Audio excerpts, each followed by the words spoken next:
Powered by Riverside FM.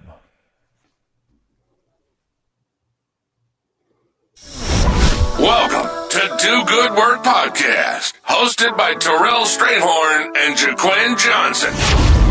We specialize in taking a deep dive into issues that truly matter. Each episode unpacks the challenges and opportunities facing today's leaders, from classrooms to boardrooms, offering insights that inspire real change.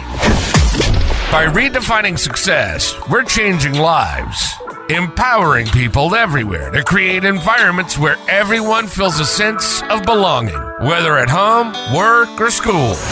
So hey, sit back, relax, grab your favorite beverage, and join us as we explore the issues shaping our futures, one meaningful conversation at a time.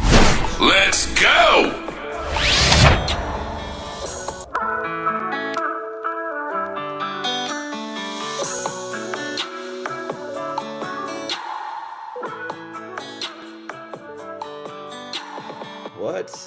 What's up, fam? Please, people everywhere, welcome back to another episode of Do Good Work Podcast. I'm your co-host, Terrell Strayhorn, joined in the studio with Jaquin Johnson. Welcome back. We are so excited to have all of you here, and we've got a great show ready for you. But before we get into all of that, do us a favor. If you are tuning in on whichever platform, drop something in the chat. Let us know that you're here. Y'all know how we do it. If you put us something in the chat, we'll put it on the screen for you. But also like and share. That's the rules of this game. Like and share out so that other people know that the podcast is going live. And Jaquin's going to kick us off with, you know how we start our episodes. Yes, sir. So I need to like and share myself. So I'm giving everyone some time to do that. Like and share. Because I've been scrutinized the past few weeks saying that I have not been doing my part. And that is true. So let me do my part for my mom. Like and share. One day we're going to have somebody who can do all this. One day. But let's get it started. So you know how we all start each week using the first letter of your last name. The first letter of your last name. Describe your week or day. And again, type it in the chat. Y'all, I cannot wait for my word this week. Type it in the chat because we will show it on the screen. But for me, my last name is Johnson, so it starts with J. And I'm gonna have to go with juggling. I have been juggling many things this week. Some things have not gotten done because of other priorities.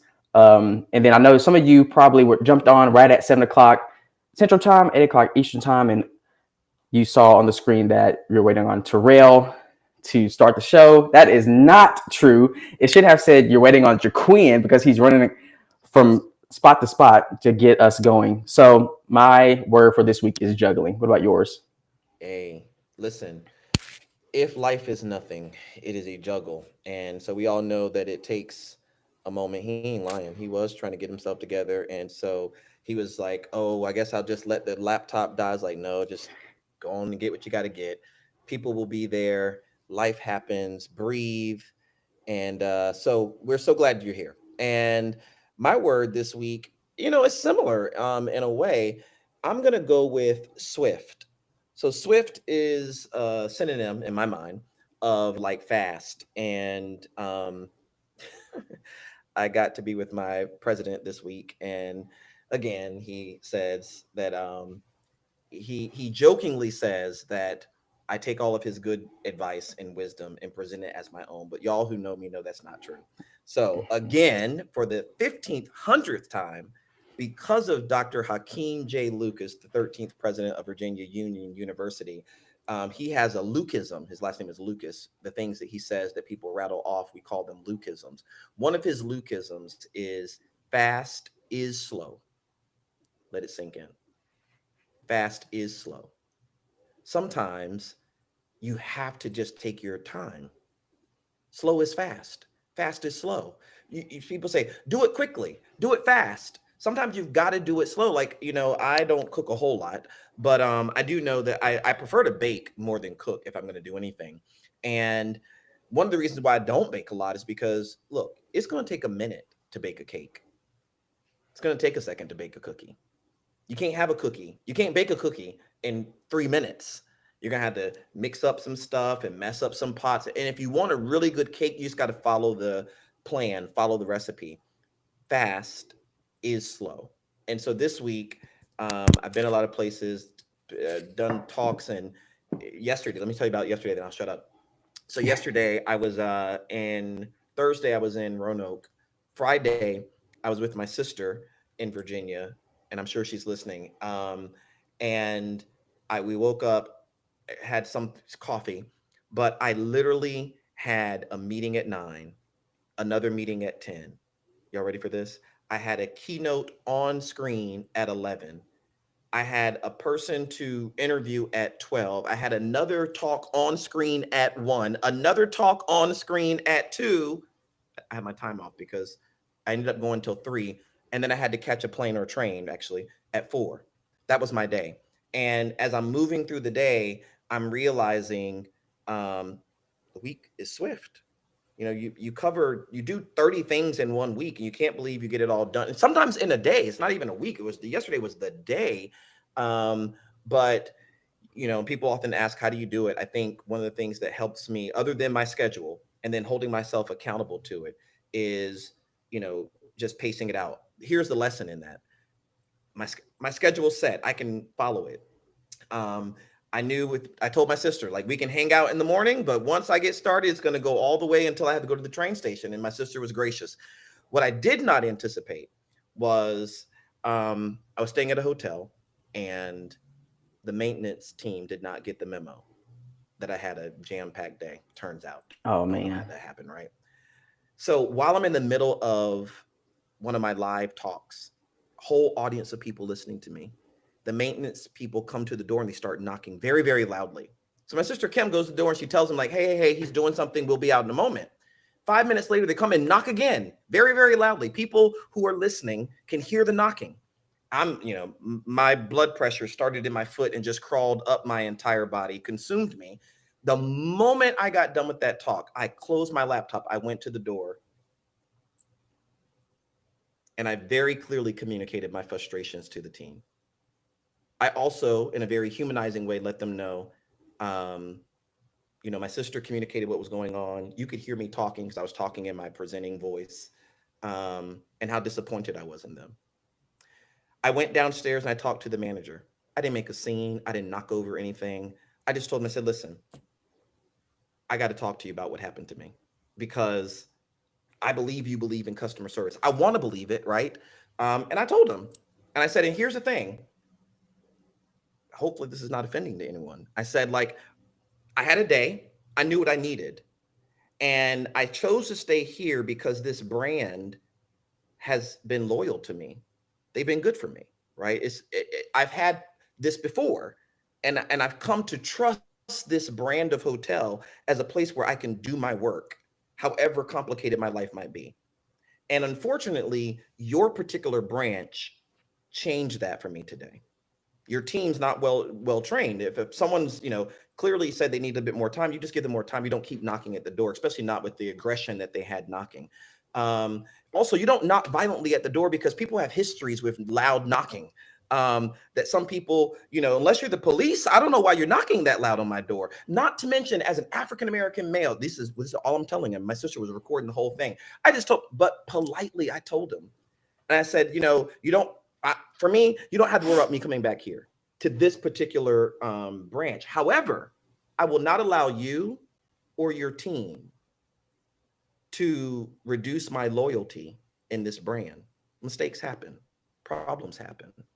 And I tried to help him understand that, for me, I'm probably not going to come back to your particular hotel, but I'm not losing faith in the brand. All right. He was gracious. He listened. No one was watching because I wasn't making a loud scene. And I told him, I said, look, as a academic leader, as a administrator on a college campus, we have a brand. Our institutions have brands, and people give us feedback all the time. We have to pay attention to that feedback and take it. All right. So we got in the car. We were going to the train station. I got an email from him saying, well, actually, before I left, he said, listen, I'm so sorry. I want to give you all these points to, sort of make up for your experience. While we're going to the train station, I get a long email from him who, he went and talked to the people. And I told him, I said, one of the things that I was most disappointed about wasn't the fact that it just happened. It was because it was so frustrating to me that it caused me to show up at the door uncharacteristic of myself. I don't like to be out of my character like that, but it happens in life, and it was provoked. So there was a long message apologizing for that, offering free nights to come and stay again to give it a show. I'm trying to tell somebody who's in our listening audience this. Mistakes happen. Listen, you got to call people out when things happen. Hold them accountable. You don't have to be nasty though. You don't have to be disruptive to disrupt the moment. I think I was telling some students today, and I'll stop on this one, that good things come to those of us who can manage our emotions, but acknowledge the negative impact. I think people's lives are hurried. I'm going to borrow your word. People are juggling a lot, even if they don't tell you. There are a lot of people in your circle, in your house, in your workplace who are just juggling a lot. My word was swift this week because I felt like the pace of my week was, a little faster than normal. But even in all of that, there were highs and lows, and that's true for all of us. We're going to talk about it. So one of the things we did for tonight's episode that's a little different than normal is we have some framing questions. You might be able to tell as we move through. I don't know what Jaquin's going to say. Jaquin doesn't know what I'm going to say. So we're going to just jump in and see where the conversation leads us. But well, let's stay true to it, because you made some valid points there. Is that through your storytelling, life happens. You're juggling a lot. We don't really know what's going on in people's lives. Yeah. And I can say is that the weeks move by so fast. I mean, there are days I'm on a call. I remember being on a call with you and with a client saying, it's good to see you on this Wednesday, and you're like, child, today is Tuesday. So.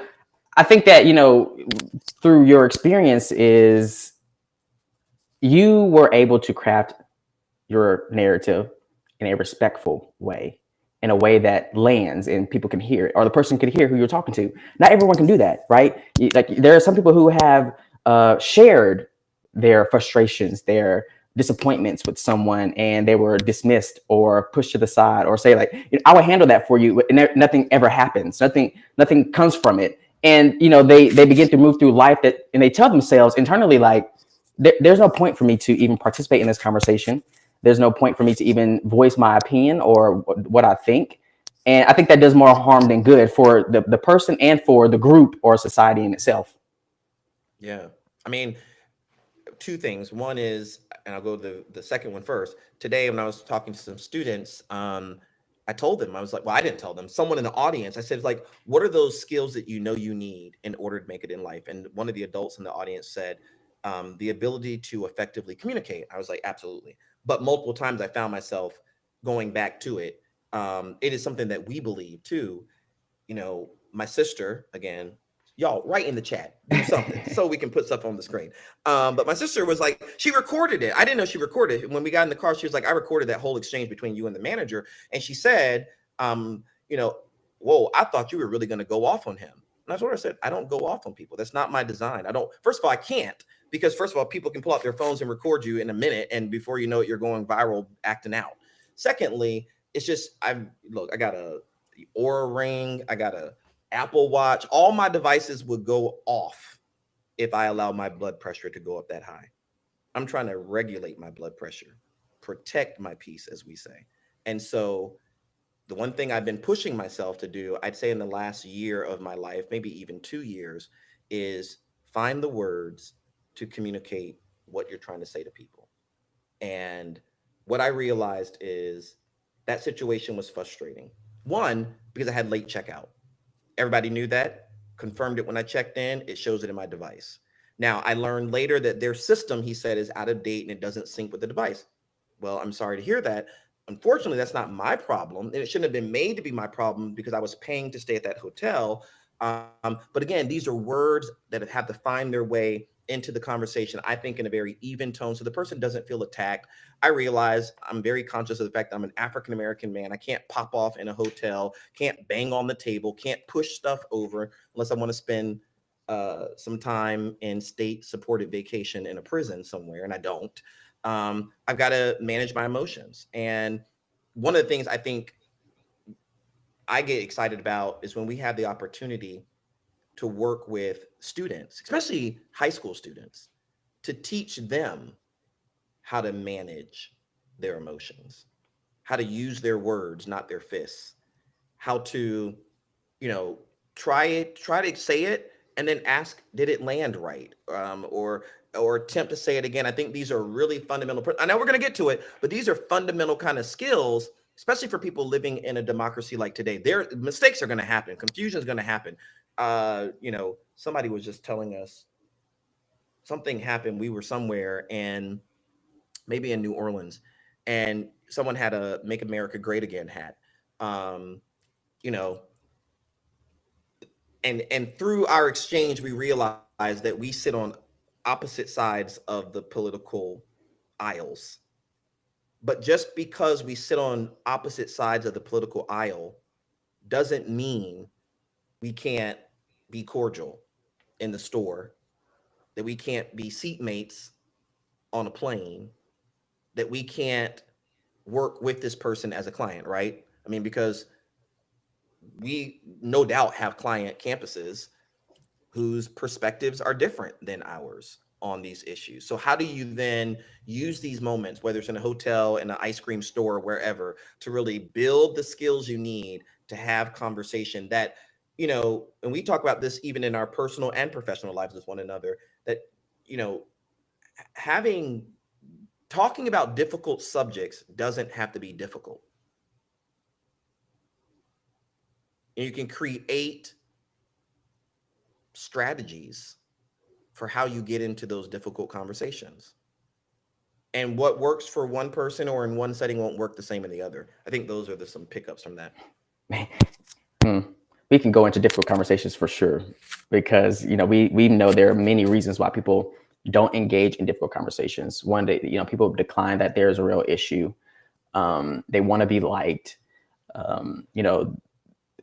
They don't believe that the person is going to change, so they refuse to engage in those conversations. I think other people have histories of difficult conversations and they didn't go well, which, quite frankly, I know that there's some people in my circle who they say they do not want confrontation. They view difficult conversation as confrontational, and I think we have to reframe, reshape how we think about conversations that are difficult, because like I said earlier, and I know you and I have conversation about this, that we do a disservice to ourselves and others when we don't engage in those conversations. I think issues and challenges and problems that we face don't handle themselves. We have to handle them, right? There are things that's happening in our world, in higher education and education, with immigration and so forth, that are issues in today's climate. And if we don't address them head on and have those conversations about who is affecting and impacting, how it's influencing our day-to-day lives and our education, without those conversations, we're going to stay the same path that we're going on right now, period. Because I think it's kind of leading into what we're talking about today. Yeah, I mean, confrontation, I hear that a lot. We talk about that a lot. People say, I don't like confrontation. So that's a good word, because I think that's another phrase that kind of relates to what I said earlier. Confronting someone does not have to be confrontational. I think that's what I saw myself trying to model with the manager downstairs. I mean, many people, look, I'd already talked to the maintenance team. Some people would have left and said, I'm not going to say anything else about it. I felt like I owed it to that manager and his team to give him that feedback, because busy travelers have busy lives, and you just never know what's happening on the other side of that room. I know for myself, listen, I suffer from chronic nosebleeds. They've gotten a lot better as I get older, but my nose will bleed at the drop of a hat. And I'm not talking about like a little drop. I'm talking profusely. I've passed this on to several folks, my kids. Anyway, so I have had times where I'm about to head out to the airport and my nose will bleed. And because it doesn't tell me, it just bleeds. Sometimes it'll get on my clothes. So then I'll be like, I can't go in the airport with blood all over my shirt. So I've got to change my outfit or change my outfit again. So now I was about to leave, but now I got to change my outfit. I also had to stop and let my nose clear up. That takes time. And so someone who's knocking on the door, who's thinking I'm just goofing off on the other side or wasting time, may miss I'm actually having a medical crisis. There are all sorts of things that can happen on the other side of the door that I think are all of our teams, whether you work in hospitality, whether you work in education, whether you work in business, entrepreneurship, you have to think about and do. Here's the other thing. Confronting people then doesn't have to be confrontational. I think you just have to figure out, how do you invite people into that conversation and be okay with the fact that sometimes people don't want to have it. And like I was talking to my family this week and I asked that question we asked you, Quinn. So I started asking, I know you've mimicked it before and maybe you still use it, but the question of what question do you hear yourself answering? Right. Mm-hmm. So I realize, and that can land many different, depending on emotions, right? It can land like, oh, okay, like you're inviting me to a conversation. It also can land like you're testing me now, and we just not play these games. Try Jesus, don't try me. Right. So when I ask that question, I mean, I ask it so many times now. It's from a good place in my body because I'm confused. Like I literally just had this yesterday. I was talking to a group of people. And I asked, how do you foster belonging on your campus? And someone responded and said, belonging for me is a feeling. Where's the how? I didn't ask you what belonging was. I asked you, how do you do it on your campus? And so because they sat there like they had dropped a nugget and wanted me to pick it up, I just thought, I mean, I will for the sake of like making you feel affirmed, but I'm still confused. You didn't answer my question. So I was like, let me try again, because I'm not sure what question you heard yourself answering. And then they were like, oh, taken aback. And so I was asking my family, because I said this to my brother and someone at the table had a different response. Like it was, I was trying to try him. I wouldn't try my brother. He's older than me and I love him. So I was like, wait, that's not what I meant by that. So I think that question may have to be reworded. I was just about to say that we may have to rethink how we phrase that question, because I get that response too. People always look at me sideways like, why are you asking me that?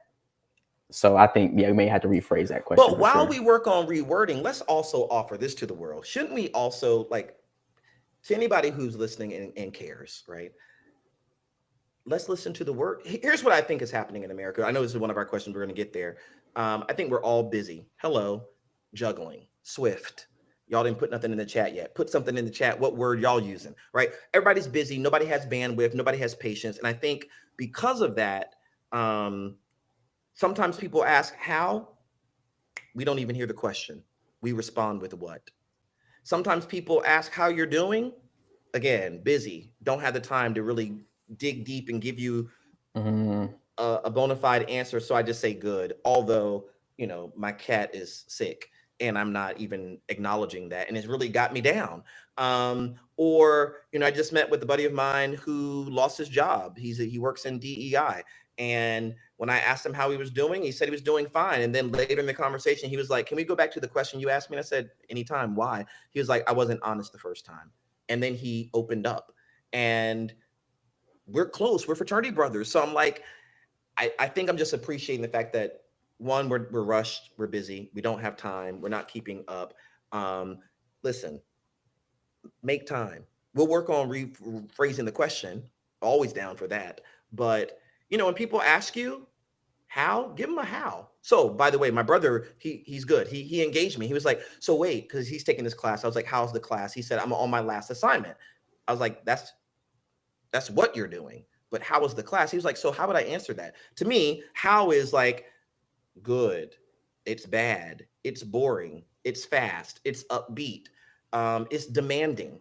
Here's another, I spent it around and asked him, would you recommend the class to someone else? He said, oh, absolutely. Then why? And now you start to open up the conversation. I think we might have to get get back to being able to have good conversation with each other. I think, listen, two things come to mind when what you just said is like, one, we ask questions just to ask a question, but we don't really listen to the response, right? People often ask, how are you doing? Good. And we keep going about our day.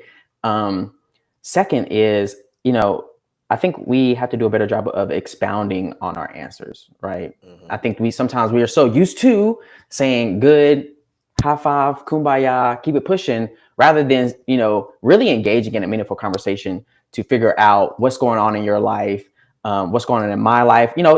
I've been in conversation with someone, this is going to just drum up some emotions, who would ask me like, how was work? And I'll answer, and immediately they go right into about them. And I think that's like really what the conversation is about. You just asking me so you don't feel bad to talk about yourself. Mm-hmm. Right. And I think that some people are hesitant. I don't know. Maybe it's me. Maybe this is my trauma, but I think some people are hesitant to really engage and dive deep into how they're feeling because of, how others have treated them. Yeah, no, you're right. I think, we have to get back into the spirit of having good old conversation. Shouldn't be that hard, but because it's been so long since we've been able to really do this, you do have to develop the mechanics again. What kinds of questions? How do I sit with the question? How do I create space? Like the other thing that really grinds my gears is when a person asks me a question. And again, I have responses only because of, as you said, my trauma, not because I'm a sarcastic person. I'm really not. But like, I don't really like it when people ask me a question and then try to answer it. Like, what you doing? Writing something. Getting for a meeting. Get ready for a talk. Getting on the plane. I'm like, wait. So I usually let them finish. And I say, if you'll give me a moment, I can answer the question, or we can keep guessing. If you just give me a second, I promise you I can answer this question, or we can play the guess game. That's kind of cool too. Sassy pants. I was screaming. You know what I'm saying? Like, but why'd you ask me the question? If you don't give me, now here's the thing. Sometimes I can get right into the answer. Sometimes I need a couple seconds, but again, we're a very hurried society. We're very busy. And I'm just going to honor what you said. I see it too. A lot of times people want you to hurry up and get through your answer so they can get to theirs. And then they can go on. And sometimes you give people that kind of grace in that space. Absolutely. They need it. But let's remember this. And that's okay. No, it's okay. Yes, everyone needs it. I'm 100% down for giving you that holding space for you to share. But every time it circles back to you. Yeah, that becomes a challenge. So speaking of holding space and opening questions and all of that, what's been like one recent news story or an event that made you stop and think this week, and why? So that I typically work and try to listen to the news at the same time, right? Just to kind of hear what's going on in the world. But I have taken a short sabbatical from the news, all news, even social media. Like I would jump in to repost, reshare, see what other people are doing with their work, their scholarship, their research, and I'm jumping right back off. Because for some reason, I think Elon Musk has tapped my Twitter. I only see things that I don't necessarily agree with.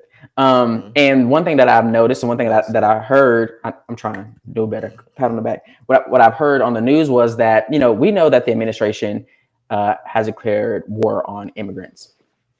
And just this Tuesday, a doctoral student in Alabama was detained and arrested by immigration authorities off campus.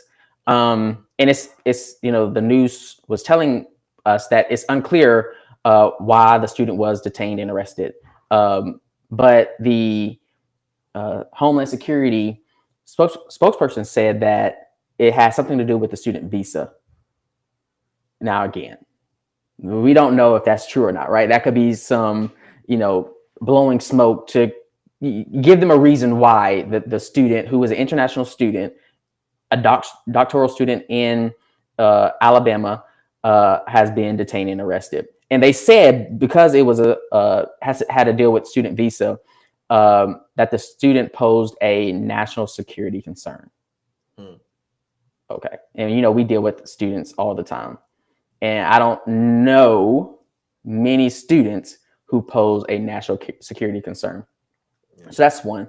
The second thing that kind of ties into this as well is that there was a French scientist coming for a conference to Houston, I believe, and was denied entry into to the U.S. because of Customs and Border Protection found messages criticizing Donald Trump and Donald Trump's cuts to science funding. Now we know that. Listen, one thing I'm on board with, national security, because I do believe that we need to, monitor who's coming in and out of the country and what they're here for and so forth. Because I believe that they are identifying and combating drugs and human trafficking, visa fraud, and so much more. But I don't think someone who is talking about Trump's decision to reduce or remove funding is a concern to our national security. So I think, one thing I want to say, close before I jump over to you, is that, many visitors of the U.S. are having their electronic devices, that is mobile phones, computers, cameras, and other devices confiscated when they come through customs. So I think now we have to tell our students, and I guess faculty and staff who are coming over for conferences, that, be careful of, what you have on your phone, because they have the power. I read that they have the power to confiscate your phone and other devices. It's lawful. If they believe it's warranted, they can do that. Now, there are some things that, maybe it's a picture that he sent to a friend, or this French scientist sent to a friend, retweeted it, whatever he did, they deemed it that it is a concern to our national security. So I think it's important for everyone to understand that what is happening right now. I also heard on the news, so this is point number 3. I really had 2, but this is point number 3. On the news is that they are, I can't remember the institution. I know it starts with a T, but not Tennessee. But I know there's a student who was causing ruckus on campus and was arrested. Now, I think we need to define what is ruckus. Because we also tell students all the time that, we want you to explore the truth. We want you to advocate for justice. We want you to stand up for what's right. But the moment that these students stand up, now they're causing ruckus and they're arrested. Yeah, those are good headlines. So I'm thinking about each one you offered. The one about international students is, they're all important, right? And I see why they probably made you stop. And we have growing numbers of international students in higher education. And what the average person may not know is that many of our 4,300 colleges and universities in this country meet their enrollment goals by directly and intentionally recruiting international students to their campus, going out of their way to market, to have a presence, to because many of them, they can't apply. They can't, if you're truly an international student, you can't get U.S. financial aid. Mm-hmm. So many of them are full pay. Many of them are, I've literally know a student, probably more, who are here studying in the U.S. and their country is paying for them to be here. Mm-hmm. Different organizations and groups within their country. And so just to sort of level set this idea that these are freeloading students, that's not true. These are not students who just sort of fell into the U.S. to study. It takes work to apply, to get admitted, to gain entry, and then to have the resources and the finances to be able to pay for it, right? So all of that packaged together suggests to me that these are students on average who are very focused on what they want out of higher ed. They're coming to get a degree. They're coming to get some sort of education. Many of them, because of their visa and other personal motivations, will go back to their country. Mm-hmm. Right. So I think that's, to me, some evidence against this idea that these are all, the discourse is these are all threats to our national security. It's the media's, certain ones of them, are trying to paint this image that somehow they are a drain on our country and our resources, and also this idea that they're all, wayward, violent, thugs, and Terrorist. rule breaking terrorists. And it's just Mm-hmm. not true. It's just simply not true. We've got to push back against that. And certainly we're going to use Do Good Work podcast as a place to push back against that and bring down that conversation to the level where we can say, okay, so now that we know this, and by the way, because prior to this change in administration, many colleges and universities said, you know what, we're losing numbers of domestic students because college students aren't going to college the same way they were 5-10 years ago, right? So the way you fill that gap is you're losing the domestic students, you bring in international students, international student athletes, international students living with disabilities. And so students don't, they're not intruding on our campuses. We admitted them. Hello. Come on, friend. Listen, okay, pause you. I think that We admitted them. one Told them they thing could come. One thing is, I try to practice. I was going to say this later in the show, but I try to practice faith over fear. But I think that I fear that some of our domestic students, U.S. students who try to go overseas and study abroad will face some repercussions because of what we're doing to international students here. Mm-hmm. And to me, I think that's something that we have to really think about and talk about too, because I don't know the story exactly, so I'm not going to use it, but I do believe that there are some countries who may begin to retaliate to U.S. citizens because of how Trump is treating them and their citizens. I mean, I think as a psychologist, I think that's very expected, right? The way you just articulated it, we don't have to wait for that to happen. Humans are wired to react. So every action, we always say, has a reaction. So when and that's not just at the individual level, even collectively. So when one country does something, sure, the next country does feel obligated to do something back, and it's also the case. I mean, we've already seen it, even with some of these tariffs and other things that have been imposed on countries. How did the countries respond?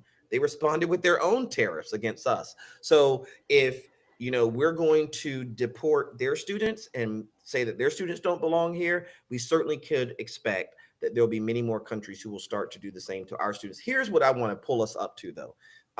There's that political war happening between who belongs, who doesn't, who gets to decide. Mm-hmm. But here's what we will also want folks in the audience to understand is we've got students in the U.S. who want to study abroad. You know what I'm saying? Like students who are getting business degrees because they want to practice and study international business. Well, guess what? If you're going to work in international business, while in college, you need an international experience. So you get a sense of how economies operate globally, how corporations and multi kind of corporations exist and have plants all across the globe. You got to, have experience seeing how information flows across borders, how currency gets exchanged and changed. You can't learn that the same way without being over there. I know that's going to get into one of my stories or headlines, but yeah, I just think, certainly we need to talk about the political part of this and we need to fix that part, but let's not also miss the loss to the educational training and preparation of our students and theirs in study abroad, study away. By the way, as people who, where were we? Melbourne, Australia, to be able to get up and go to a conference internationally and speak and talk and share, that kind of stuff will be changed if we can't figure this out. I agree. But let's go back to what you said earlier about we admitted these students. And I think that we accepted them, the acceptance letter. They were admitted to come over and study. But then, there's this thing we also have to deal with is that now these students are living in fear because at any point they can be detained and arrested for whatever reason that people come up with. And I think that's something, another thing we have to think about. I think that even for leadership in higher education has to think about how they're going to deal with these situations, because I do believe it's already been shown that the administration will take funding from the institution if they don't comply, how they want them to comply, or what they want them to do. I think admissions counselors have to be honest with those international students, right? What is the climate in the area? Yes, you may feel a sense of belonging on our campus. We do everything we can to make you feel that, but can we say the same thing? Like, will the community treat you the same way, right? Outside of campus, will the local police treat you that way? That I don't know if we can really speak to it. We can't speak to it, but we will be responsible for it. I think one of the pieces that we have not, we're going to get to this, things people aren't talking about, is this, and this from working in admissions, you don't just get from overseas to one of our campuses here. It is a quest. You are vetted. Your application is read and evaluated up against the same metrics as many of the other criteria for admission, if not even more so, right, for study at our institutions. Here's the other thing. Every student has their own form of what I'm gonna call a background check. But international students, by the time they fill out their I-9 and other kinds of applications, there's a whole set of clearances that must be assured before we issue a letter of admission, which means we want you here. You are admitted. You are allowed to come here. So I think it's really interesting now that we had this kind of stuff happening. We're literally saying to students that we said, you can come, you are admitted here, we want you here. Now we don't want you here. We can't have you here. And said some of the sort of perceptions around threat didn't show up during the admissions process and the processing of all these forms. I think we're going to have to reconcile that. If not now, we'll do it in court. If not in court, at some point in time. I think that, again, this just sort of affirms to me why that headline stood out to you. Mm-hmm. Definitely did. I mean, like you said, the question was, what made you stop and think? I had to stop. Like, I literally stopped what I was doing and thought about, like, why are these students being stopped in their tracks to answer questions or being interrogated about why they're here, what they're doing, are they allowed to live in this certain area? Just a whole host of things that these students have to go through. And I think many times they have to go through it alone, right? This student was detained and arrested off campus, right? So how many people know this student off campus? And that's traumatizing. Yeah. I mean, I think that, there are lots of headlines that I'm going to put it back on the screen for those of you who are like listening to the live. Feel free to drop into the chat across any of the platforms out there, a news story or event that made you stop and think. I have a couple. One, I mean, these are just catching my attention because of how much I travel. Unfortunately, there are still stories coming out about plane issues. So there's one about a plane that collided, crashed into a home from Iowa, making its way to Minnesota. A little small plane, crashed into someone's home, killed everyone. Second one is that there's a Delta Airlines plane. This is a major brand, right? That was taking off in DC, where I am physically right now, and almost crashed with an Air Force aircraft. They were about 500 feet apart. Sound familiar, right? January 29th. And here it is, March 29th.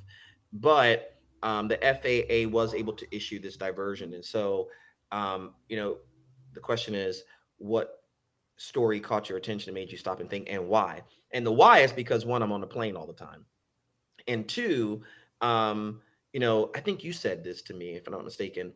Like, I look out the window, so I don't know. I imagine what I might say to this and how we might talk about it. But let me tell you, my routine for trains or planes has changed since January. One, I'm a man of faith, so I've always, sort of thought about my plane ride. But I literally pray now. Like, I pause and stop, and I might even do it out loud so that people know, like, listen, this plane is to get up, carry me where we got to go, and only come down when we want it to. I pay attention. I've always paid attention to my surroundings, but I look out the window now. And so, sometimes they'll tell you people have the shade down, and I am the person now who raises it up because I want to see out. Because, if I see a plane that is too close to me, which is not supposed to be, I want to be able to call that to someone's attention or be aware of what's happening. So I'm much more mindful of what's happening outside the plane. I think prior to January, I was very aware of what happened inside the plane, who's around me, what are they doing. And then I think third and finally, I just pay attention to who's on the plane with me. I don't mean it from a suspicious place. It's that, I look around, I realize, wow, there are families. There are, different races here. There are 3 flight attendants. There's a pilot and a captain, because, you have to be accountable to all of them. If anything should go wrong, those are the people you want to make sure are still there at the end of it. So I do find, I mean, even though my last plane, I counted how many people there were. Just because those are not things I've held on to in the past. Like, how many people are on this flight with me and where are we going and those kind of things. So those are some headlines that really stood out to me. You've seen my behavior change. Literally my behavior has changed. I used to love turbulence. I found it fun. I don't know why, but I enjoyed it. I didn't live in fear on planes. I enjoyed the turbulence, the bouncing, the rockiness to while we were in the air. And I did say something to you. You and I met in New Orleans for NASPA. I think not even within the 15 minutes I asked you the question. I now put my window up to see out, and I asked you, like, how have you ever seen a plane like in the distance? And you're like, yeah, I mean, far distance is not going to hit us. Like, no. This plane was pretty close to us. And after I saw that, I mean, I was wide awake during the entire travel in the air. I also know that I noticed too, for me, when I came back from where were we? New York, heading back home, there was a 20-minute. So the flight attendant came on. It was like, there's going to be turbulence for 20 minutes. That entire 20 minutes, boy, I was on edge. Now, I do remember there was a pilot who came on. I can't remember the airline. I wish I did. But that came on the speaker and was like, we're gonna experience some turbulence. It's gonna be about 5 to 10 minutes. And like, after, they were very aware, I'm sure they seen the news too, that 3 minutes in, they came back on saying, like, we got 2 more minutes of turbulence. We're now in the clear. I appreciated that. Yeah. Because I wasn't wondering, like, for the one he did tell us that, we're going to be in turbulence for 20 minutes. Boy, my nerves were tore up. Yeah. The entire 20 minutes. Yeah. I think I'm observing too that people are doing that more. They're sort of letting you know, hey, listen, we're going to keep everybody seated. Flight attendants will not be moving around because coming in, it was a little bumpy. It's going to be bumpy again. We're going to have about 15 minutes of that. And then we should be able to hit some clear air. And, I don't remember people doing that as frequently prior to the start of this year, but I think I am hearing that across airlines, that people are giving folks that information, and information is power because you can anticipate and expect it. So I don't know, for those of you who are listening, I don't know how you experience your flights and how you prepare. I think turbulence is, it's part of the package. But these days, you just have to be really, I think, ready for these flights because, one, you're going to probably experience some sort of delay. There may be some turbulence. I was on a plane the other day, planned to get a lot of work done, and then got on the plane, and I won't say the airline, although I do remember it. And they said, we're sorry, the Wi-Fi is out on this plane. And the bathroom doesn't work. So it was a relatively short flight, about an hour long. But I remember when I got in my seat, the woman behind me was like, okay, so if the Wi-Fi doesn't work and the bathroom doesn't work, should we really be on this plane? And it's such a powerful, provocative question, right? Like, at some point, I think all of the airlines have to figure out, they probably just need to do a refresh of all of these planes. because I think some of them, even though they're up and their bathrooms are working and the Wi-Fi is working, sometimes the Wi-Fi is not working. You can tell when you're on a plane that's solid and relatively new, and when you're on a raggedy old plane that probably needs to be retired to the fleet. I think, to any airline folks who are out there, you got people's lives in the palm of your hand, and we gotta turn this curve. Now, by the way, I'm also reminded as I was reading through some of the headlines for this week that apparently we have had just as many almost just as many air traffic problems as before. What's different right now is since January, the media has been casting a lot more attention on it. There have been small planes, unfortunately, having these kinds of issues and errors and mistakes and crashes throughout the period of time, but we are being more attentive to it. My thing is, even if that's true, when you know better, you do better. So we got to figure that out. Listen, there's another thing. We got to have a moment of silence, because the other thing that caught my attention in the news is the earthquake. 7.7 impacting those in the Bangkok area. And the reason why that one stood out to me is because I've been to Bangkok, Thailand. So as I started flipping through the pictures of some of the buildings that were devastated, I could literally remember the place. And so we certainly send love and light to all of those impacted in the region.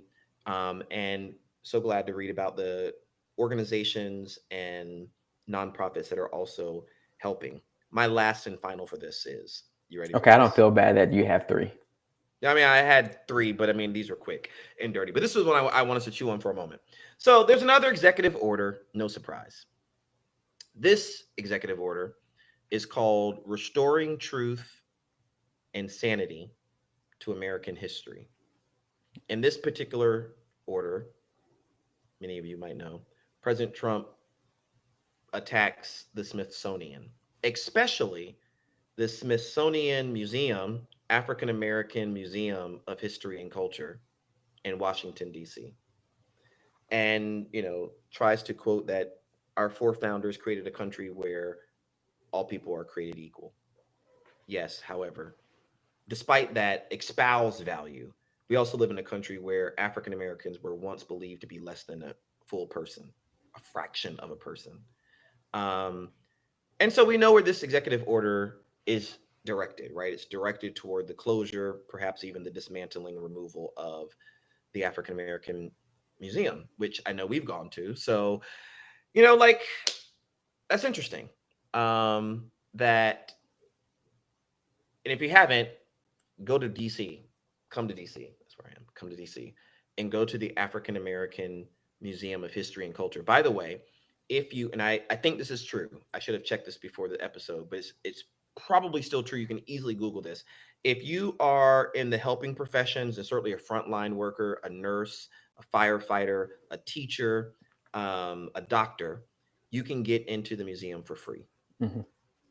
Maybe that's not. But you need your ID. You do need your ID. Mm-hmm. So have your ID and come to DC and go to the museum.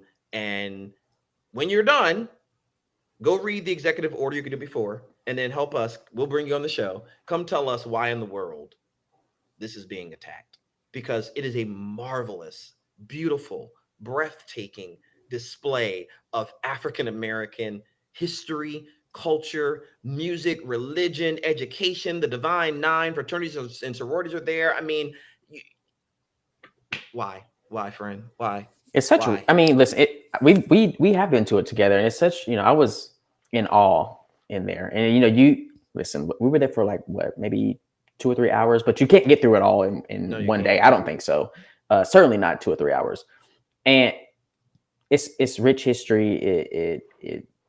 It fills your cup for sure. It filled my cup when I was there, just learning about these things. And there are some things that I read there in the museum that I didn't know, or I was taught it, but not. I don't think the full picture. Maybe because of just the time frame that segment. Listen, it's being attacked because it's Black. Yeah. Period. I'm not going to sugarcoat it. I'm not going to try to come up with something that sounds good. I believe that it's just being attacked because of who it serves and what it's talking about. And it has a level of honesty to it and authenticity to it that makes it the target of attack, right? Like, you can't celebrate Black history and culture. Okay, let's just go there, right? From try to remember what we saw. So we're both runners. So there's a whole section to, Jackie Joyner Kersey and other Black track stars. If you're in tennis, there's a whole section that pays homage to Arthur Ashe. I'm not talking about people just in the past of time. There's Tiger Wood is there. Beyonce is there. Everybody's got Tyler Perry, Oprah Winfrey. As a man of faith who comes out of the Church of God in Christ, I'm really impressed with the history of the Church of God in Christ that's on display there in the museum. But while you will hear music and you'll see those relics and you'll see the tennis racket, you will also be reminded that we once were enslaved people. It's part of the story. You can't celebrate the successes and the celebrations and the highs without acknowledging the lows, right? You can't celebrate the Cadillac and Cadillac records and all the music, and you've got it. I mean, it's all around you, and there's beautiful exhibits to Mahalia Jackson and to Stevie Wonder and people. But you will also be reminded that we lived in a country that was segregated by race, where little Black boys and girls were sent to inferior funded schools intentionally by law, right? While people who were not Black were free to go to schools with trained teachers, resources in the classroom, and the like. And so what I believe is happening, and not just this executive order, and quite a bit that's going on out of Washington right now, is there is a very obvious, blatant attempt to rewrite history and to erase all that part, because it's uncomfortable. It's what we just talked about earlier. I was going to go there, right? It's a difficult conversation to have. Yep. And I know that there are many white teachers in the education space who talk about the past and specifically about, African Americans and Black Americans. And I don't know. It's the hard truth. I'll say that. And I don't think that people want to talk about that. I don't necessarily believe that everyone is equipped to have those conversations. We talk about classroom management as well. That's a big thing. If you have people, a diverse group of students, and you're talking about an issue that is sensitive, it could get out of hand if you don't know how to manage those conversations. Yeah. I mean, again, I think what's so bizarre about these attempts, one, you can't erase history. It's just not possible. You can try it. You can move it from textbooks. You just subvert it into other textbooks, other means and communications. And by the way, that history is so pervasive. It is so real. It's so globally well known that no one executive order can get rid of it. That doesn't mean we shouldn't be fighting it. We do need to fight, resist, speak up, speak out, act up, act out appropriately. Don't get yourself locked up for these things. But unless you want to get into good trouble, sometimes good trouble. I'm not going to decide for you what you want to do. I'm just saying that these are futile attempts to rewrite a history that is done in past. It is our history. And the other part is, it's not just history. It is also our present. And that's the part that I think we've got to continue shining light on. I know this is getting close to home for you, but when I was on the faculty at the University of Tennessee, Knoxville, UT Knoxville, my colleague Norman Murch just texted me the other day. Love her to pieces. She was my colleague. She was my assigned mentor. I chose her as one of my life mentors. When I started teaching at the University of Tennessee, Knoxville, I'll never forget, Norma sat me down. And at some point she said, now listen, when you're traveling up and down, correct me if I'm wrong, is it Highway 40? What's the highway? 40. She said, I want you to remember, don't get off at, and she wrote down for me in her perfect pencil handwriting, 2 or 3 exits that I'm never to get off at. I'm not old enough. I wasn't alive in the 1930s, 1940s, 1950s. I'm talking in the 2000s. My colleague who loved me and wanted me to stay safe as a white woman wrote on paper in perfect print exits that I, as a black man, should never get off on to like go get gas, stop to the convenience store. That's the world we live in. That doesn't mean we're not a good country. It doesn't mean we're not a work in progress, that democracy is not possible, that I hate it here and therefore I belong somewhere else. No, no, no. But we have to embrace the fact that that's just the world we live in. We can be fighting to change it, and we are. But to deny that or to demonize that and miss the love. Norma was not trying to what is this current administration? Because she was not trying to brainwash me. She was trying to love me, keep me alive, keep me safe. And so many mentors, teachers, principals, pastors, parents do this every single day in this country, not just in third world countries. Like in the US, we still have places where some people can't go. And it's not just black and white. Come on, we're complicated as a country. Some you can't go if you're living with disability. You can't go if you're LGBTQIA2S+. You can't go if you're tall, if you're short, if you're I mean, that's the world we live in. That's good information to know, though. I mean, I remember being somewhere. I'm not going to name it because it will, people will know. But where they told me, like, you know, do make sure you have gas. I mean, if you have to stop the exit before, I don't care if you have a half a tank of gas. That's right. Stop the exit before and get a full tank of gas, because you have to. The thing is, you have to go through that town. Like, there's no way around it. You have to go through that town, and you need to have a full tank of gas to get through it.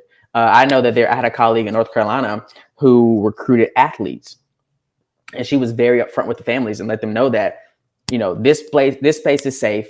You know, if you want to go here and hang, if your son wants to go here and hang out, but you know, there's a certain point where either if he has to travel back home, he needs to have gas in the car, or if he wants to hang out, that area is not the place. And it's all out of love. It's not trying to scare you. It's not trying to, like you say, it's not trying to brainwash you. It's not trying to make you live in fear. It's just like, it's hard reality.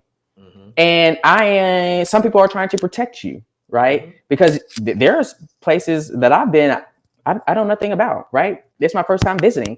And I've had colleagues, like, as a recruiter, tell me, Jaquin, I know you like to go out and watch the basketball games and mingle with the students that you're recruiting at their events, but let me tell you something, have a seat when you go here, because it's not safe for you. And I appreciated that. I remember being in some spaces where I was literally the only Black person in the space.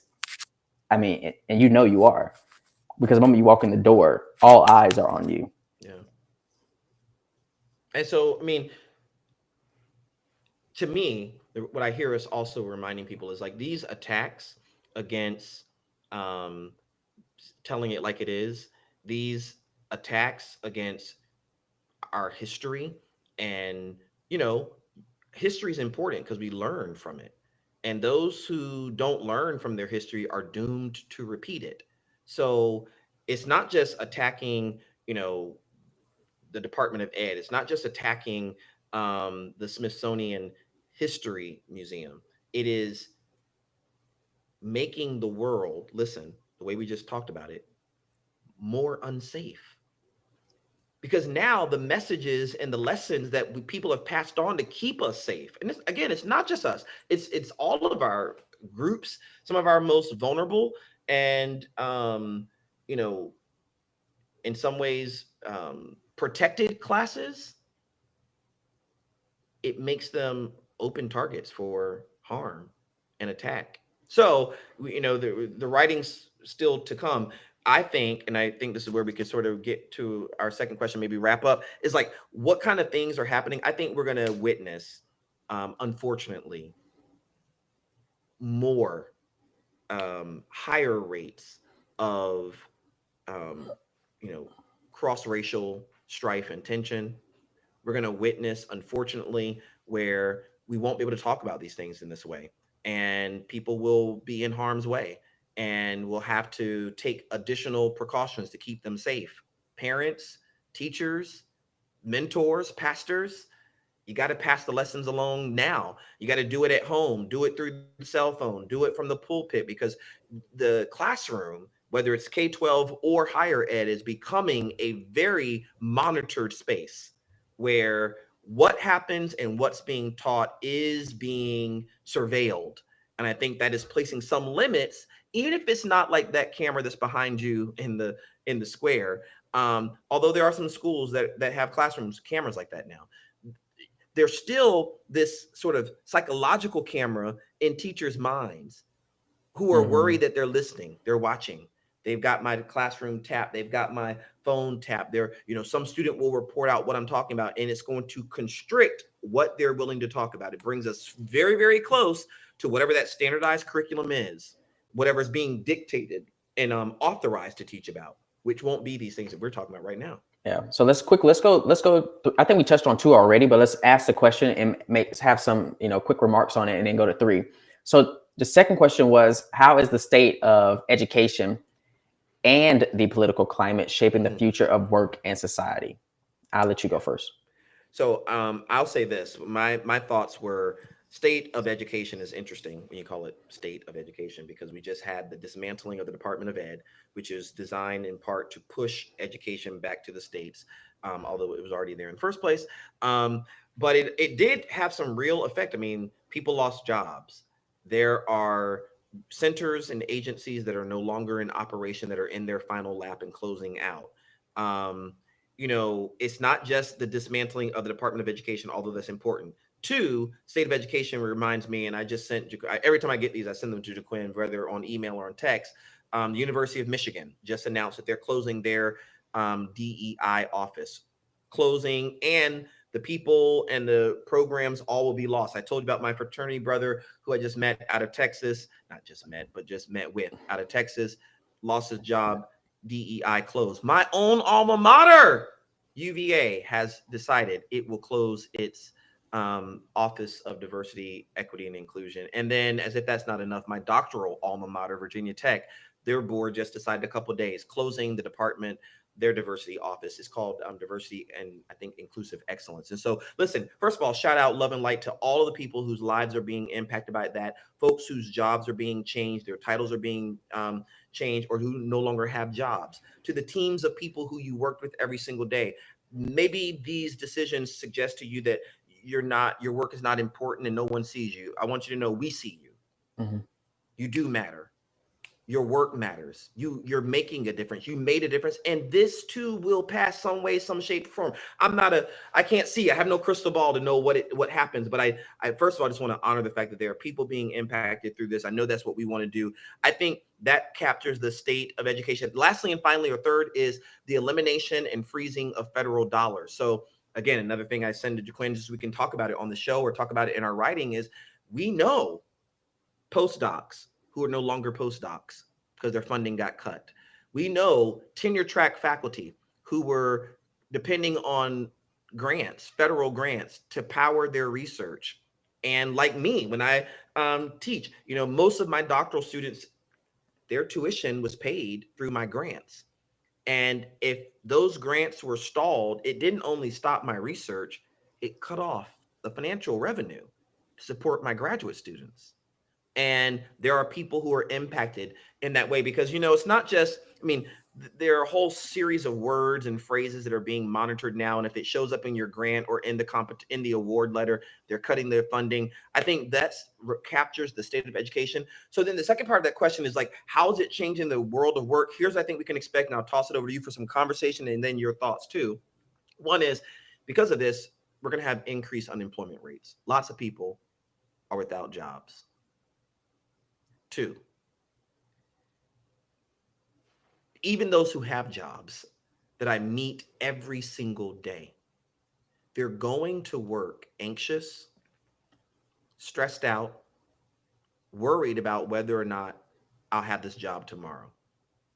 And by the way, research shows, some of which is our own, that when people are preoccupied, worrying about their job, anxious about whether or not they're going to be terminated or downsized or furloughed, stressed out because their hours have been cut or reduced. So now they got to figure out, will they drive for Uber, Lyft, or how are they going to make their other money to pay their bills? That's time and energy taken away from them doing the job well. So we're going to have an increase in unemployment, but a reduction in productivity and focus. And I think it's going to hit people's bottom lines. Companies will suffer because of the things that are happening right now. Here's the other thing that I just want to talk about, because I think it connects so much to the work of belonging. People's connection to work is changing. Anybody who's an employer, manager, team leader, CEO who listens to the live or to the record, I'm trying to tell you, it's going to be really hard to convince people to have the kind of loyalty to their job that my grandma used to talk about. She was a public school teacher in her school for over 50 years and she didn't change to a whole lot of schools. She stuck with that one for many, many, many years. Those days are over because people have learned since the pandemic that companies don't stick with them, that they're not all essential. And I think what's happening right now is I'm listening to the words of people as I'm getting back into the spirit of writing the Workplace Belonging book. People's sense of connection to the work and the workplace is changing. Many more people are looking for multiple gigs versus a single kind of job.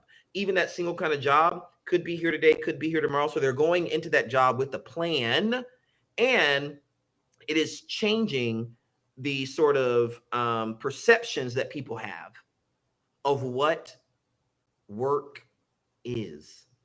Like, I was talking to a guy this week, today in DC, who was a teacher. Do you ever said he was a teacher? Do you ever said he was a teacher? He literally told me today he made spring break his last day. He quit in the middle of the year because he felt overworked, underpaid, surveilled. And listen, a black man. We don't even have that many black male teachers. And here's one we had who we lost because he's stressed out, he's burnt out, overworked, underpaid, feels like he's being monitored and being dictated to. He got into teaching because he loves to like inspire students and get them into the life of the mind and share his knowledge with them. But he's feeling like he's being dictated to what he can say, what he cannot say, what he can assign as books, what books are banned and what books are allowable. And it becomes such a restrictive environment that he said, and I quote, he said, "I left because I was no longer free."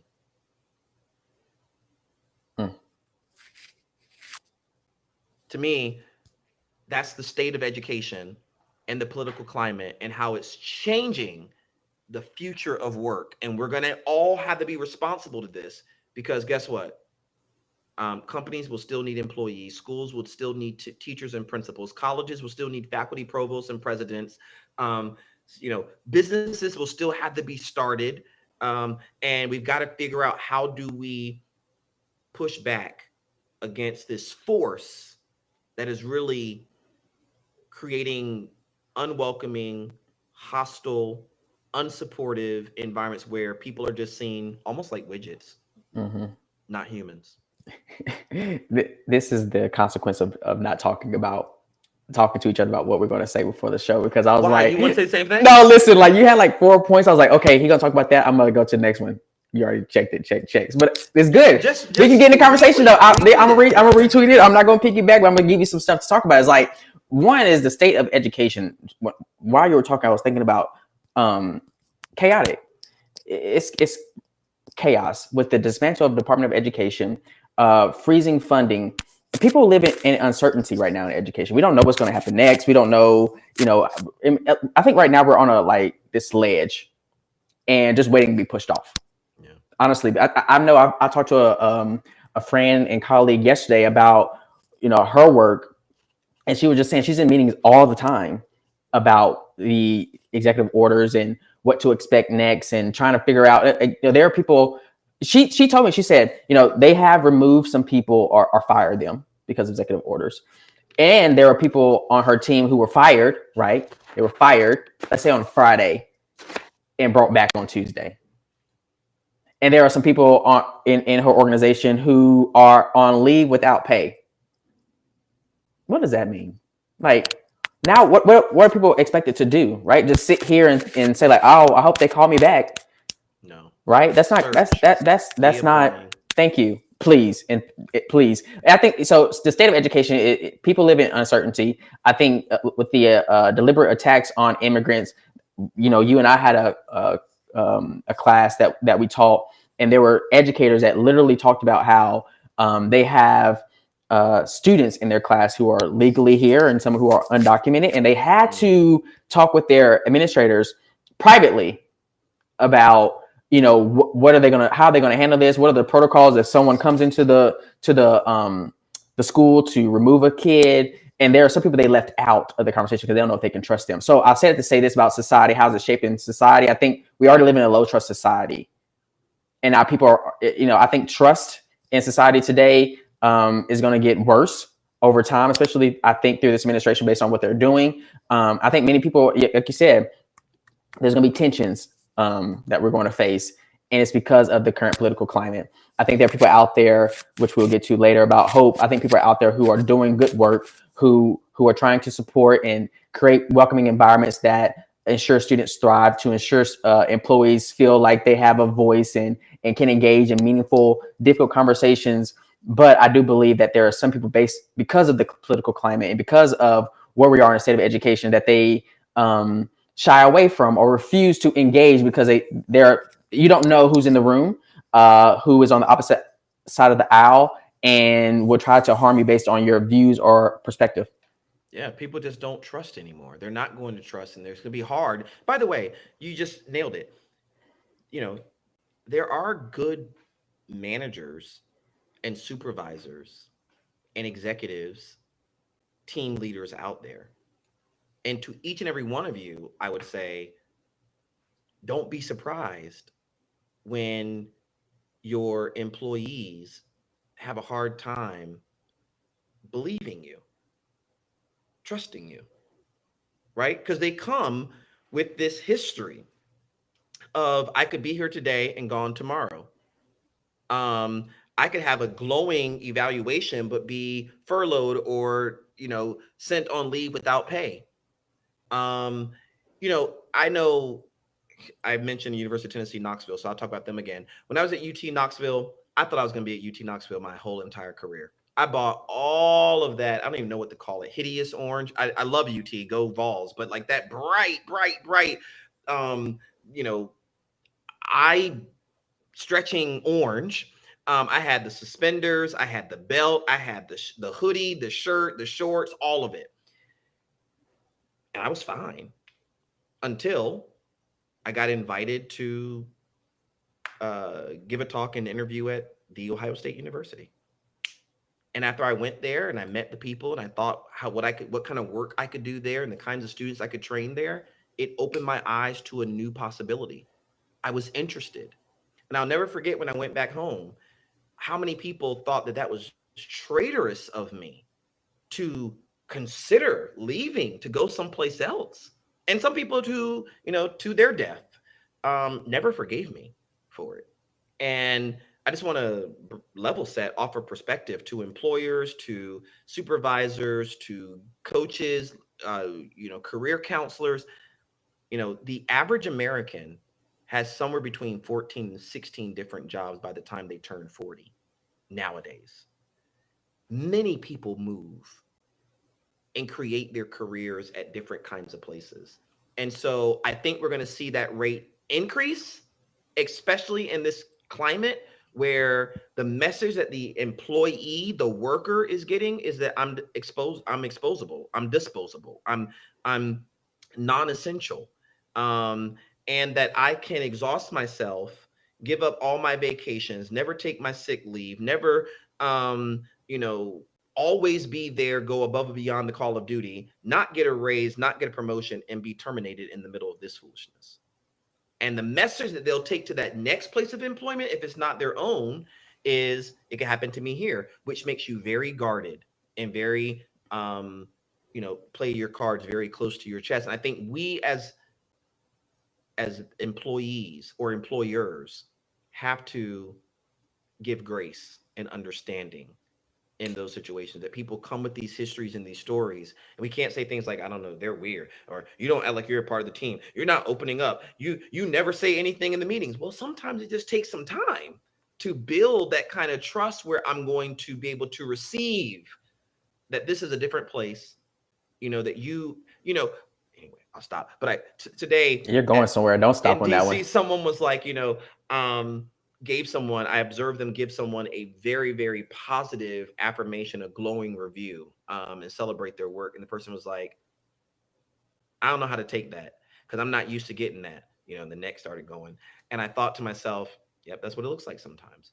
And employers can't say, well, then next time I just won't give you that compliment. No, you got to keep giving it until the person can realize I now work in a place where my contributions are seen and valued and can sometimes be recognized and celebrated.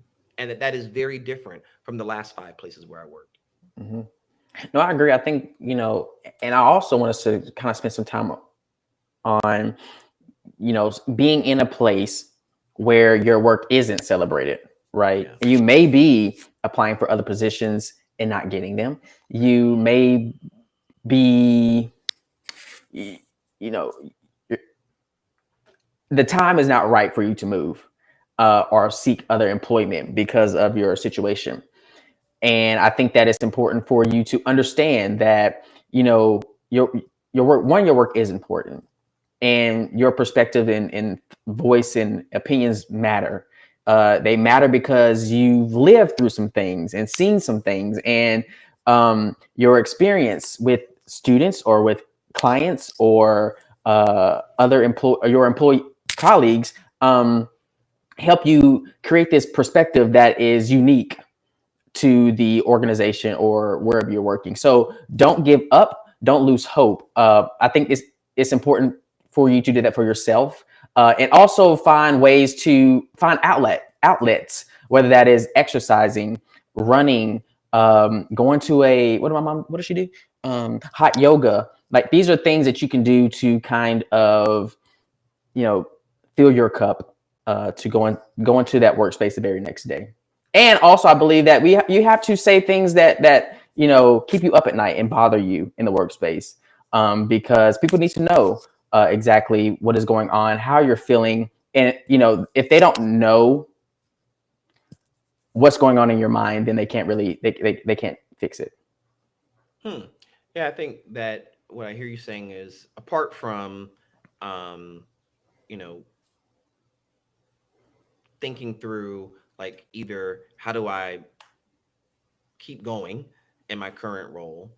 How do I upskill or retool if I'm trying to go someplace else, or I feel the need to go someplace else? Here's the other thing I want to say, just because we're on it, is, I do think people have to be read the tea leaves, pay attention to signs and cues. I have a friend in Houston who probably is listening, so I'm not going to say your name, but told me, their supervisor changed their role to something that their supervisor knows they do not want to do. Mm-hmm. Right. Same week, their supervisor moved their office to a part of the building that the supervisor knows this person does not want their office there. The very next week, when the person went on break, it's a job where you get a sort of lunch break, the supervisor texted and said, you violated the company's dress code, so stay at break. You don't need to come back today. Now, these are 3 different scenarios from the same person who's telling me this. And that third time, I would have said it after the first time. I probably did say it after the first time. Type in the chat if I did. That time I was like, you're looking for a job, right? And he said, no. I said, wait, what are you doing? No, you got to look. I was like, no, you have a LinkedIn. You don't have it. Come on, let's get your LinkedIn. Literally put together LinkedIn in that day. Why? That if you don't leave, you're going to be dismissed. And their words, are things like, I don't know why they're on my case. They normally don't give me a hard time like this. Right. So you got to start asking yourselves, why are these decisions being made? And why are you making the very decisions that I don't want? because sometimes that's how organizations, and I'm not even going to dehumanize it that way because it's people who carry out these actions. That's how people behave when they're trying to create the conditions for you for your departure. Now, sometimes this is intentional, right? They're trying to, you know, I think that it can be positive when the employer or the supervisor believes that you have a whole lot more to offer and they're trying to get you to your next, and they realize that without creating conditions for your departure, you will just sit and just do what you've always done. But that's not usually the case. It's usually that um, there's someone else they want, or they have just come to a place where they realize that you're not producing, or you're not the your work is not what they want in that seat. And they might have all sorts of considerations and protections against why they can't just sort of fire you overnight. So they create those conditions for it. So you've got to pay attention and not just sit here and say, okay, well, let me keep going to work and let me not looking and let me not take steps. And then you, as you said earlier, walk in on a Friday and HR is there with the box. I mean, if you want that experience, it can happen. But I think that what I've observed over my career and even in this consulting work is that there are patterns to these conversations and these behaviors. And I think we have to, you said it, we don't talk enough about this so that people can learn from the lessons that all of us have experienced to say, you know, that just happened to me. Or when that does happen to me, I'm prepared. I agree.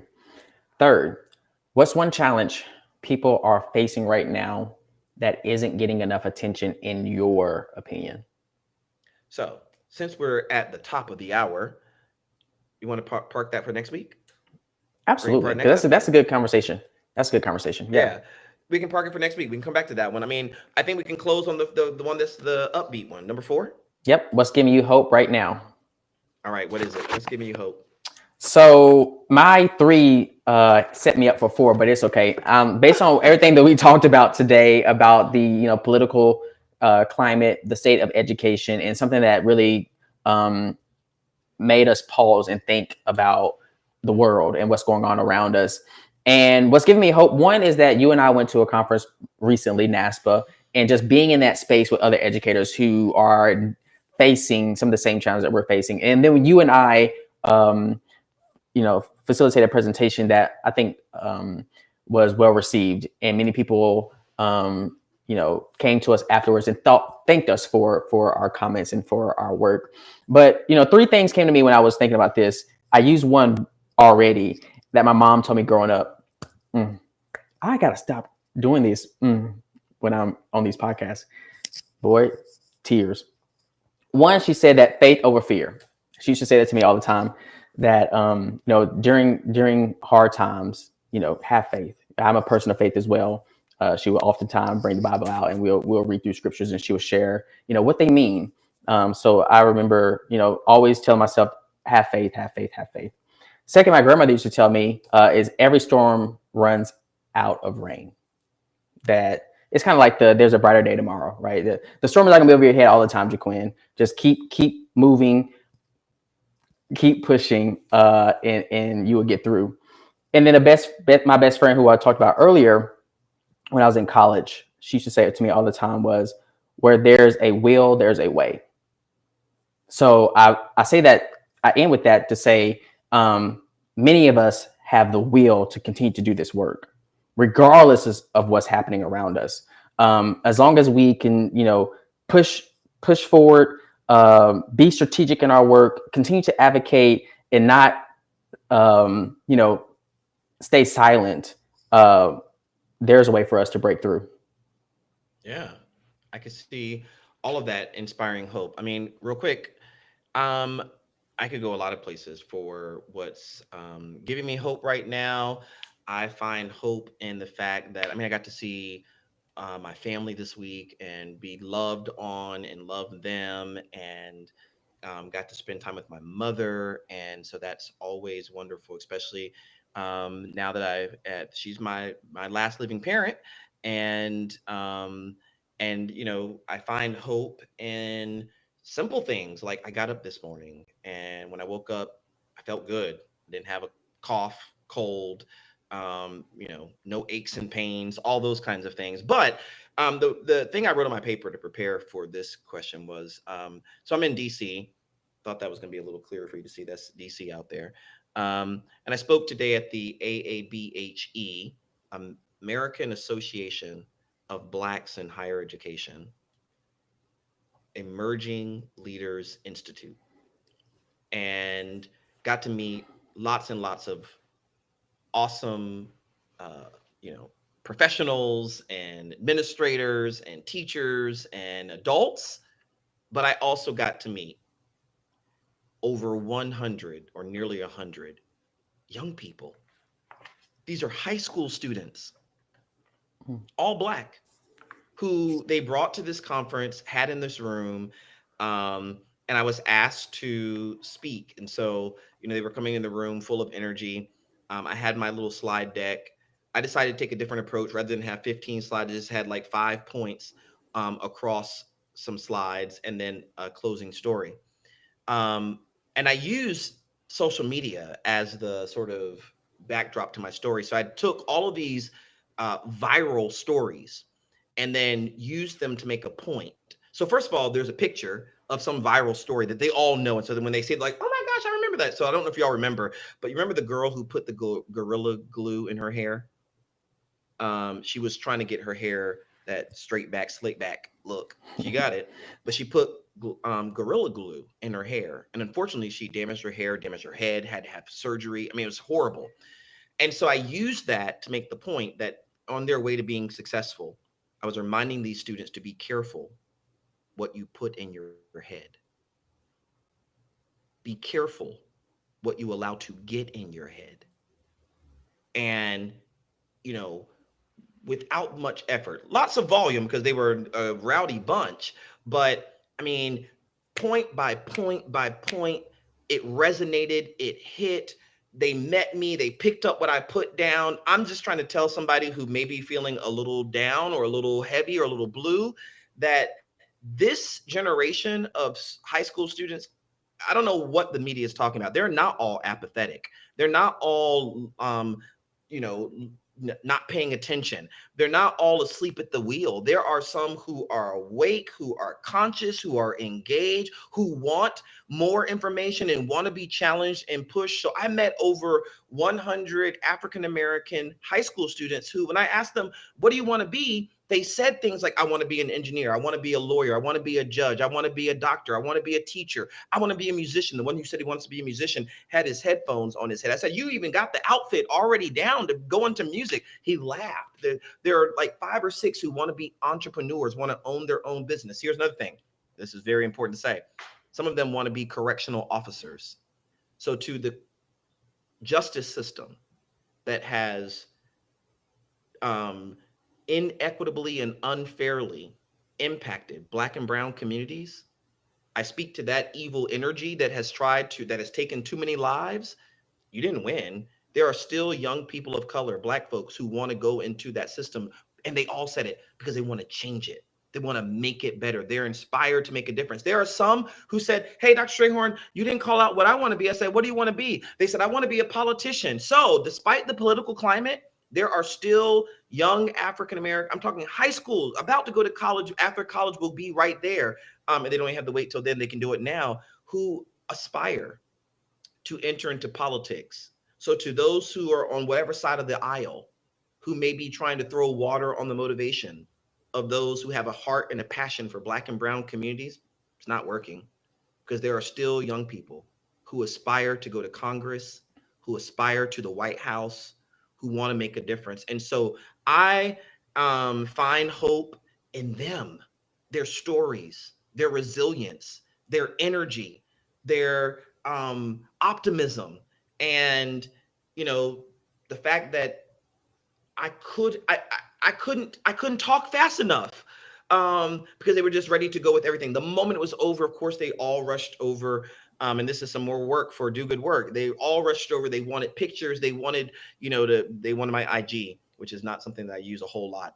But many of them said, like, no, like, you've got to get a message out to us every single day. I need to hear this every single day to get me started for my day. And that's something that I've always been thinking about. Like, what is that morning manna? What's that morning message that can be sort of short, soundbite, powered through the social media? Because the world is hurting. People are hurting. People have lost jobs. People are losing hope, like the teacher in DC. By the way, to you, hang on to hope.